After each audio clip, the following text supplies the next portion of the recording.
आज मैं आप लोगों को पढ़ाऊंगी टेंस। वैसे तो मैं नॉर्मली मैथ क्लास कराती हूँ, लेकिन मैं आज इंग्लिश भी कराऊंगी। तो हम लोग पढ़ने जा रहे हैं आज टेंस, जिसका हिंदी है काल। काल किसे कहते हैं, यानी टेंस किसे कहते हैं? वाक्य के जिस क्रिया से ये पता चलता है कि समय हो चुका है या होने वाला है या हो रहा है। मतलब वाक्य के जिस क्रिया से हमें ये पता चलता है कि वो समय बीत चुका है या अभी चल रहा है या फ्यूचर में आने वाला है, उसे हम कहते हैं टेंस यानी काल। तो ये हिंदी में भी 3 प्रकार के होते हैं, जैसा कि आप लोग जानते हैं, भूतकाल, भविष्यकाल, वर्तमान काल। बिल्कुल सेम उसी तरह इंग्लिश में हम उसे बोलते हैं प्रेजेंट टेंस। इसका मतलब होता है वर्तमान काल। प्रेजेंट टेंस का मतलब होता है वर्तमान काल, यानी कि जो समय अभी चल रहा है, प्रेजेंट में जो चल रहा है उसको बोलते हैं वर्तमान काल। सेकेंड होता है हमारा पास्ट टेंस। इसका मतलब होता है भूतकाल। भूतकाल का मीनिंग तो जानते हैं, जो बीत चुका है। भूतकाल का मतलब होता है जो बीत चुका है। थर्ड होता है हमारा फ्यूचर टेंस यानी भविष्य काल, जो आने वाला है।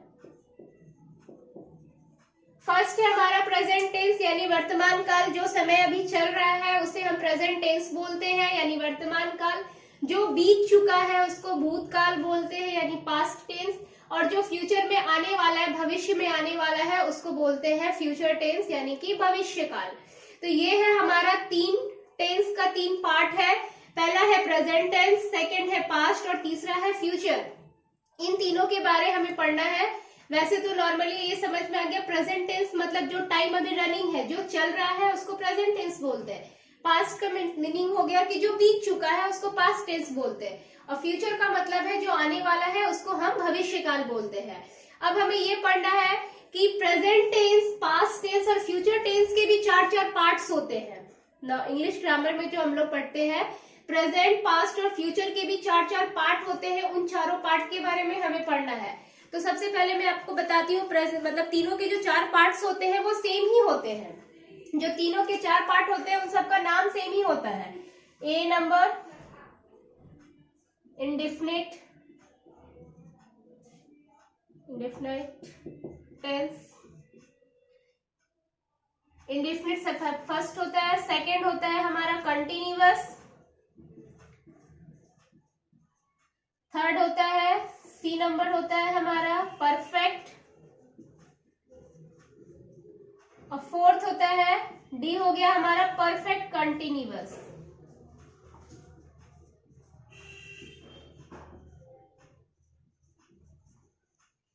इन तीनों टेंस के ये 4 पार्ट्स होते हैं। फर्स्ट होता है इंडेफिनिट, सेकंड होता है कंटिन्यूअस, थर्ड होता है परफेक्ट और फोर्थ होता है हमारा परफेक्ट कंटिन्यूअस।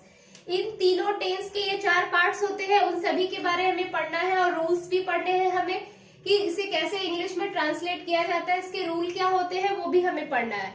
तो चलते हैं अब रूल की तरफ कि प्रेजेंट इंडेफिनिट को कैसे बनाया जाता है। बाद में मैं आप लोगों को एक चार्ट बना के दे दूंगी, जिससे आपको बहुत प्रॉब्लम नहीं होगा सारा रूल याद करने के लिए। वो चार्ट अगर आपको याद रहेगा तो आप आसानी से रूल याद कर सकते हैं। तो पहले मैं आप लोगों को क्लियरली बताती हूँ कि कैसे उसे हिंदी से इंग्लिश में ट्रांसलेट करना है। सबसे पहले हम पढ़ते हैं प्रेजेंट इंडेफिनिट के रूल्स क्या होते हैं। प्रेजेंट इंडेफिनिट को कैसे आइडेंटिफाई किया जाता है कि ये टेंस हमारा प्रेजेंट इंडेफिनिट है। इसको आइडेंटिफाई करने का आसान तरीका है, वाक्य के जिस क्रिया के अंत में, वाक्य के जिस क्रिया के अंत में ता ते ती हो, वाक्य के जिस क्रिया के अंत में ता ते ती हो, उसे बोलते हैं हम present indefinite tense, PIT short में प्रेजेंट इंडेफिनिट टेंस कहा जाता है। वाक्य के जिस क्रिया के अंत में ता ते ती हो, उसे प्रेजेंट इंडेफिनिट टेंस कहा जाता है। अब आप कहेंगे क्रिया क्या होता है? क्रिया किसे कहते हैं? जिस शब्द से हमें ये पता चलता है कि कोई काम हो रहा है या हो चुका है या होने वाला है, जिस शब्द से हमें ये पता चलता है कि कोई काम हो रहा है या होने वाला है या हो चुका है, उसे हम क्रिया बोलते हैं। जैसे सोना, खेलना, खाना, पीना, नहाना, कूदना, पीना, ये सारे जो होते हैं वो क्रिया होते हैं, वो सारे वर्ब होते हैं। तो किसी भी वाक्य के क्रिया के अंत में, यानी वर्ब जो होता है हमारा क्रिया, उसके अंत में ता हो, ती हो, ते हो, उसे हम प्रेजेंट इंडेफिनिट टेंस कहते हैं। जैसे मैं एक एग्जांपल लिखती हूँ, मैं आम खाती हूँ, मैं आम खाती हूँ। यहाँ खाना हमारा वर्ब है, खाना वर्ब है और उसके साथ ता लगा हुआ है। यहाँ पे वर्ब हमारा है खाना, ये है वर्ब जिसके साथ में ता लगा हुआ है। तो ये हो गया हमारा प्रेजेंट इंडेफिनिट। इस तरह से पहचाना जाता है कि ये प्रेजेंट इंडेफिनिट है। और भी बहुत सारे एग्जाम्पल हो सकते हैं, मैं सोती हूँ, मैं खेलती हूँ, मैं नहाती हूँ, मैं पढ़ती हूँ, मैं स्कूल जाती हूँ। तो इस तरह के बहुत सारे एग्जाम्पल हो सकते हैं।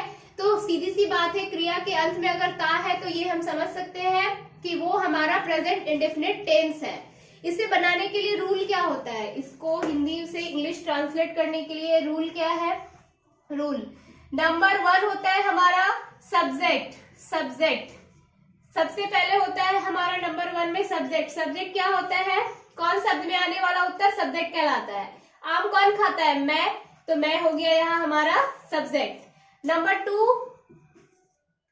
वर्ब का फर्स्ट फॉर्म V1, वर्ब का फर्स्ट फॉर्म होता है इस पे। नंबर 3 हो गया हमारा एस या ईएस, वर्ब के साथ में ऐड करते हैं एस या ईएस, इसे V1 प्लस भी लिख सकते हैं। अब एस या ईएस कहाँ लगाना है वर्ब के साथ में? अगर कोई सिंगुलर हो, सब्जेक्ट जो हो हमारा सिंगुलर नंबर हो, तब वहां एस ईएस ऐड करते हैं। और अगर सब्जेक्ट हमारा सिंगुलर नंबर नहीं होता है तब हम उसमें एस ईएस ऐड नहीं करते हैं। ये मैं आपको बता दूंगी अभी आगे। 4 नंबर होता है हमारा ऑब्जेक्ट। अब ऑब्जेक्ट किसको बोलते हैं? क्या अथवा किसको शब्द में आने वाला उत्तर हमारा ऑब्जेक्ट कहलाता है। क्या अथवा किसको शब्द में आने वाला उत्तर ऑब्जेक्ट कहलाता है। तो ये जो गिवन है हमारा, इसे हम ट्रांसलेट करते हैं। मैं आम खाता हूँ, सबसे पहले क्या चेक करना है? सब्जेक्ट। तो सब्जेक्ट क्या है? यहाँ पे कौन आम खा रहा है? मैं, तो ये हो गया हमारा सब्जेक्ट। मैं है हमारा सब्जेक्ट। मैं का इंग्लिश होता है हमारा आई। उसके बाद क्या है? सेकेंड नंबर में वर्ब 1, क्रिया है यहाँ पे खाना, खाना का इंग्लिश होता है ईट। अब थर्ड है एस या ईएस, इसके साथ ऐड करना है या नहीं? तो फर्स्ट पर्सन के साथ आई जो है हमारा फर्स्ट पर्सन है, आई के साथ हम एस या ईएस ऐड नहीं करते हैं। फर्स्ट पर्सन आई और वी होता है, उसके साथ में एस ईएस ऐड नहीं करते हैं। अब है सेकंड पर्सन के साथ भी नहीं करते हैं, हम थर्ड पर्सन के साथ करते हैं। आई ईट, थर्ड हमारा नहीं होगा इसमें। फोर्थ है ऑब्जेक्ट। ऑब्जेक्ट क्या है? क्या खाते हैं? आम। आई ईट मैंगो। ये हो गया हमारा इंग्लिश ट्रांसलेट, हिंदी का इंग्लिश ट्रांसलेट। अगर कोई सेंटेंस है मैं बाजार जाती हूँ, मैं बाजार जाती हूँ, इसमें हमारा सब्जेक्ट क्या है? आई। वर्ब है जाना, जाना का इंग्लिश होता है गो। आई है तो गो के साथ एस या एस नहीं लगेगा, आई गो। और गो के बाद टू, जब कोई प्लेस होता है तो टू लगाते हैं हम। गो के बाद आई गो टू मार्केट। इसी तरह मैं पढ़ती हूँ, आई रीड। मैं किताब पढ़ती हूँ, आई रीड अ बुक। मैं खेलती हूँ, आई प्ले। मैं क्रिकेट खेलती हूँ, आई प्ले क्रिकेट। तो इसी तरह से हम प्रेजेंट इंडेफिनिट को हिंदी से इंग्लिश ट्रांसलेट करते हैं। अब मैं इसका नेगेटिव बताती हूँ कि अगर इसमें नॉट रहे तब हम उसे कैसे ट्रांसलेट करेंगे। जब इसके साथ नॉट रहता है, जैसे मैं आम नहीं खाता हूँ, मैं इसी को आपको ट्रांसलेट करके दिखा रही हूँ, थोड़ा सा चेंजेस होता है।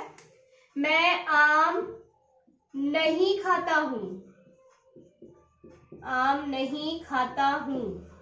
तो यहाँ सब्जेक्ट और 2 नंबर में डू या डज नॉट लगता है, डू या डज। थर्ड हो गया हमारा नॉट, फोर्थ नंबर में V1 और फिफ्थ में हो जाएगा ऑब्जेक्ट। ठीक है, डू या डज। अब डू किसके साथ लगेगा और डज किसके साथ लगेगा? मैं यहाँ लिख दे रही हूँ, आप लोग नोट कर लोगे। डू और डज किसके साथ लगता है? डू हमारा फर्स्ट पर्सन के साथ लगता है। फर्स्ट पर्सन है आई, वी। सेकेंड पर्सन यू, उसके बाद दे के साथ लगता है और प्लूरल के साथ लगता है, प्लूरल नंबर के साथ लगता है। आई, वी, यू, दे और प्लूरल के साथ डू लगता है। बाकी जो बच गया सारा उसके साथ डज लगेगा। She, he, singular number, singular number के साथ हमारा डज लगता है। तो ये हो गया डू और डज किसके साथ लगता है।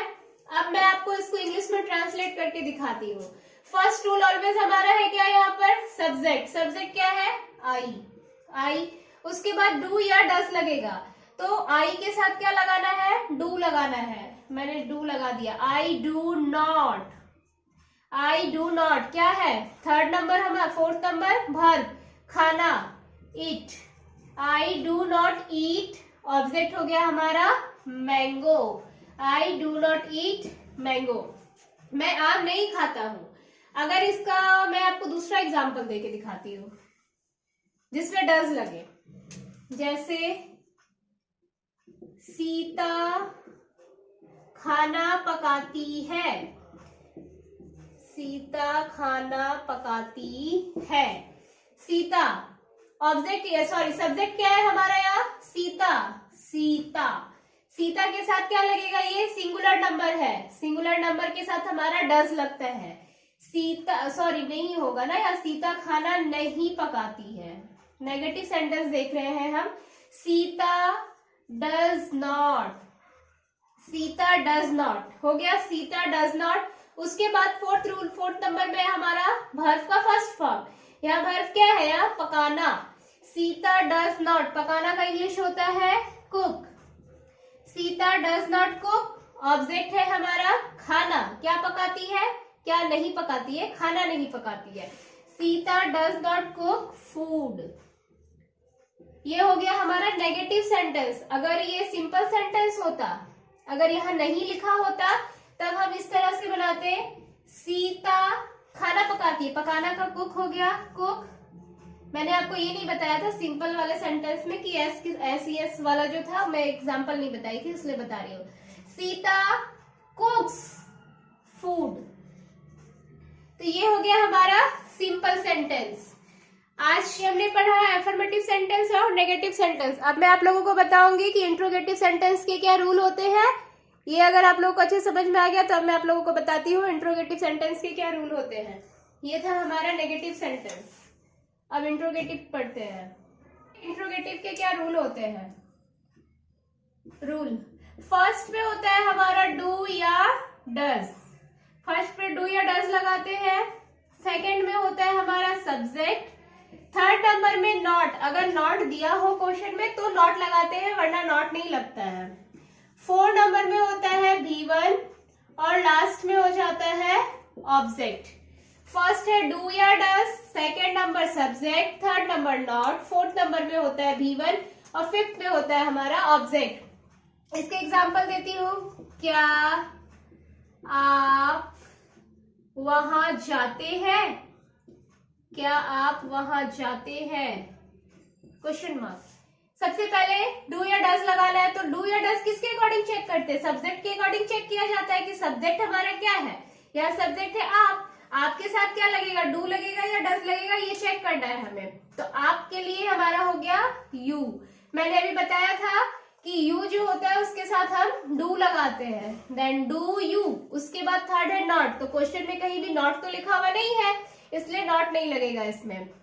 फोर्थ नंबर क्या है, वर्ब का फर्स्ट फॉर्म, जाना वर्ब है या डू यू गो। फिर क्या है, ऑब्जेक्ट, इसमें ऑब्जेक्ट नहीं है हमारा, तो डू यू गो कहा, एक लास्ट जो बच गया, जो भी बच जाता है सेंटेंस में उसको सबसे लास्ट में लिखते हैं। डू यू गो देयर, क्या आप वहां जाते हैं, do you go there, question mark. इसका नेगेटिव भी बनाएंगे हमें। क्या आप मुझे जानते हैं, क्या आप मुझे जानते हैं, क्वेश्चन मार्क। इसमें भी आप है, अच्छा आपकी जगह मैं कुछ और लिख देती हूँ ताकि डू या डज दोनों का ही एग्जाम्पल हो जाए। क्या वह मुझे, नेगेटिव बताना है ना मुझे इसका, क्या आप मुझे नहीं जानते हैं, क्या आप मुझे नहीं जानते हैं। अब इसे हम इंग्लिश में ट्रांसलेट करेंगे। फिर यहाँ आपको सबसे पहले ये देखना है कि सब्जेक्ट क्या है। सब्जेक्ट के क्या वह मुझे नहीं जानते हैं, तो वह है यहाँ हमारा सब्जेक्ट। सब्जेक्ट के लिए हम लगा रहे हैं यहाँ वह का इंग्लिश हो गया ही। अब ही के साथ क्या लगेगा, डू या डज। तो ही के साथ अभी मैंने पीछे ही बताया था कि डज लगता है, तो डज ही ये हो गया। उसके बाद थर्ड नंबर में लगाना है नॉट, तो इसमें नॉट है, हमने लगाया डज ही नॉट। उसके बाद क्या है, वर्ब का फर्स्ट फॉर्म। वर्ब क्या है हमारा, जानना। जानना का इंग्लिश होता है नो।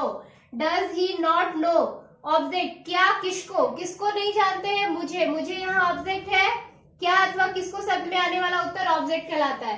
तो इसका क्वेश्चन क्या है हमारा, क्या वह मुझे नहीं जानते हैं, किसको नहीं जानते, मुझे। तो मुझे हो गया हमारा यहाँ object. Does he not know me, क्या आप मुझे क्या वह मुझे नहीं जानते हैं। तो इसी तरह से इसका हम इंट्रोगेटिव भी बनाते हैं। अब मैं आपको एक चार्ट बना देती हूँ जिससे आपको ये इजिली याद रह सके कि इसके रूल्स क्या होते हैं, सिंपल के, नेगेटिव के और इंट्रोगेटिव के क्या रूल होते हैं। अब मैं आपको वो एक चार्ट के द्वारा बता देती हूँ। तो आज हो जाएगा हमारा प्रेजेंट इंडेफिनिट का सारा रूल क्लियर। फिर मैं नेक्स्ट क्लास में आप लोगों को कंटिन्यूअस बताऊंगी। अब हम ड्रॉ करते हैं चार्ट, सिंपल, उसके बाद फिर नेगेटिव और इंट्रोगेटिव। प्रेजेंट इंडेफिनिट का सिंपल क्या होता है, सिंपल, उसके बाद नेगेटिव, उसके बाद होता है इंट्रोगेटिव। इंट्रोगेटिव हो गया ये हमारा 3। सिंपल का रूल होता है सब्जेक्ट, सेकेंड नंबर में होता है V1 प्लस S या ES, थर्ड नंबर में होता है हमारा वर्ब का, वर्ब तो मैंने लिख दिया है, ऑब्जेक्ट। काफी सिंपल है, subject V1 SES object. Negative में क्या होता है, सब्जेक्ट, सेकेंड नंबर में डू या डज नॉट, डू या डज, थर्ड में होता है नॉट और फोर्थ में होता है ऑब्जेक्ट। मैंने वर्ब 1 तो लिखा ही नहीं, फोर्थ में होता है V1 और 5 नंबर में होता है ऑब्जेक्ट। इंट्रोगेटिव के क्या रूल होते हैं, बस डू डज सामने आ जाता है, डू या does, second number subject, third number not, fourth number में होता है V1 और फिफ्थ नंबर में हमारा हो जाता है ऑब्जेक्ट। कुछ WH क्वेश्चन भी होते हैं इंट्रोगेटिव में, जैसे मैंने तो इसका एग्जांपल दिया था, क्या वह मुझे जानता है, क्या आप जाते हो, क्या खाते हो, इस तरह के। और कुछ टाइप के और भी दूसरी तरह से भी क्वेश्चन होते हैं जिसे मैं WH बोलती हूँ, वो मेरे अकॉर्डिंग, तो मैं वो उसकी एग्जांपल बताती हूँ। जैसे वह क्या करता है, जिसमें क्वेश्चन बीच में आता है, क्वेश्चन बनाने वाला जो शब्द होता है वो बीच में आता है। वह क्या करता है, वो क्या पढ़ता है, वो कहाँ जाता है, तुम क्या करते हो, इस तरह के जो सेंटेंसेस होते हैं जिसमें बीच में क्वेश्चन वाला शब्द आता है, उसके लिए क्या करना पड़ता है हमें, ये सेम रूल होता है, सेम टू सेम ये सब कुछ होता है। बस उसमें स्टार्टिंग में जो वर्ड क्वेश्चन बना रहा है उसका इंग्लिश लिख देते हैं, जिसको WH वर्ड बोलते हैं। जो वर्ड क्वेश्चन बना रहा है बस उसके इंग्लिश में उसका इंग्लिश लिख देते हैं हम, बस वही। जैसे कि एग्जांपल है, वह क्या करता है, तो क्या का इंग्लिश क्या होता है, व्हाट, वह, तो यानी कि वह है ही के साथ डज लगेगा, व्हाट डज ही डू, वह क्या करता है, व्हाट डज ही डू, तो वो इसका इंग्लिश हो गया। तो इसे WH वाले क्वेश्चन बोलते हैं। तो इस तरह के जो क्वेश्चन होते हैं उसमें कुछ नहीं करना होता है, बस उसके जो वर्ड से क्वेश्चन बनता है उसको स्टार्टिंग में लिख देना होता है, बाकी सब कुछ सेम है। तो आज हमने पढ़ा प्रेजेंट इंडेफिनिट, नेक्स्ट क्लास में मैं आप लोगों को पढ़ाऊंगी कंटिन्यूअस। तो ये टेंस वाला जो हमारा सारा रूल है ये भी चलेगा। उसके बाद में लास्ट में आप लोगों को पूरा चार्ट बना के दे दूंगी, जिससे कि आप सिर्फ अगर चार्ट याद रखते तो आपको वो क्लियर हो जाएगा, सारे जितने भी टेंस के जितने भी पार्ट्स है उन सबका रूल आपको इजिली याद हो जाएगा। लेकिन उसके लिए मैं आप लोगों को पहले ये क्लियर कर दूं कि वो टेंसेस होते क्या है, उसे हम कैसे आइडेंटिफाई कर सकते हैं, उसके रूल क्या होते हैं। पहले मैं सारा टेंस पढ़ा दूंगी, फिर मैं आप लोगों को वो बताऊंगी। ये क्लास हमारा आज खत्म होता है। अगर आपको वीडियो पसंद आ रही हो तो लाइक शेयर सब्सक्राइब जरूर करें। Thank you.